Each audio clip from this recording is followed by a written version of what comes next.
Assalamu alaikum. Okay, today we're going to cover the other gospel manuscripts, right? So we done Matthew, Mark, Luke, and John. Matthew, Mark, Luke, and John.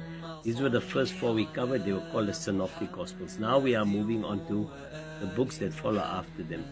There was a new personality that crept into Christianity. His name was Paul.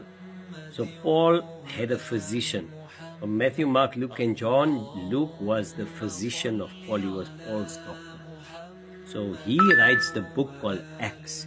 After the four Gospels, there's a book called Acts. Acts of the Apostles. He apparently writes where the apostles go, where Paul went, where Mark went, where this one went, where that one went, Peter, James, and all.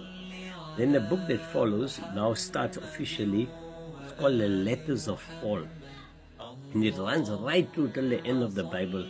The last four books or so, these are not Paul's work, right? So the books of Paul are, for example, Corinthians, Galatians, Philippians, Thessalonians. Then he had disciples. So you get one letter to Timothy, two letters to Timothy. Then you get 1 Peter, 2 Peter, understand? And then he wrote only letters and letters. So Paul writes lots of letters to all different places and people all over the show to certain places. Like Galatians is a town. He writes to people of Galatians, Thessalonians, Corinthians, all this stuff. Now, who is Paul and where did he come in the picture? You see, Paul never met Jesus in his life. He never saw him. He never spoke to him. He never ever sat with him. No. So there's no first-hand account of the words of Christ in the ears of Paul. And then you also have another problem where Paul, everything about Paul is he never ever quotes Jesus. He doesn't say, and Jesus said, or I saw Jesus doing this, or I heard Jesus saying that, or an incident happened. He doesn't even come across as a third person in the whole manuscript. So you have a problem there. And then another thing is Paul comes in with a different Christianity. They call it Pauline Christianity, more over than Christology, the religion of Christ.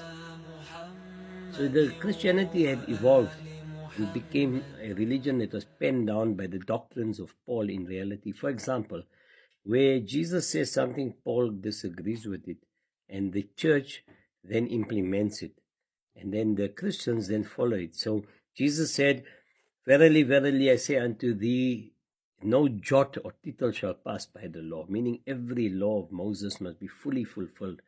And then when you go into Deuteronomy chapter 9, verse 9, it says, in the book of Numbers, it says, none shall eat pork, nor touch its carcass, nor its flesh, it is unclean unto you.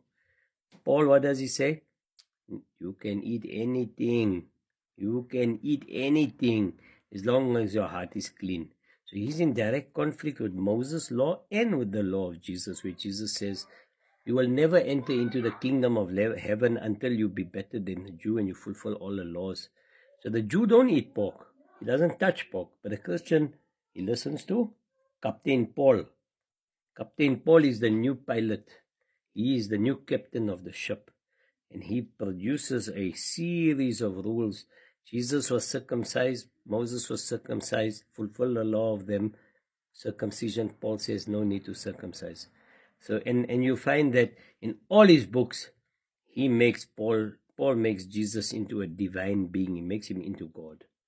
And he associates Jesus into a divine creation. And he pushes forth this doctrine of the Trinity. And we know historically that the Trinity was a big, mega contested situation where the Eastern churches refused to accept Christ as God. And then this Paul and the Western churches, for the Greek philosophers, re-innovated this concept and methodology, making Jesus into God. To be continued, inshallah. Assalamu alaikum.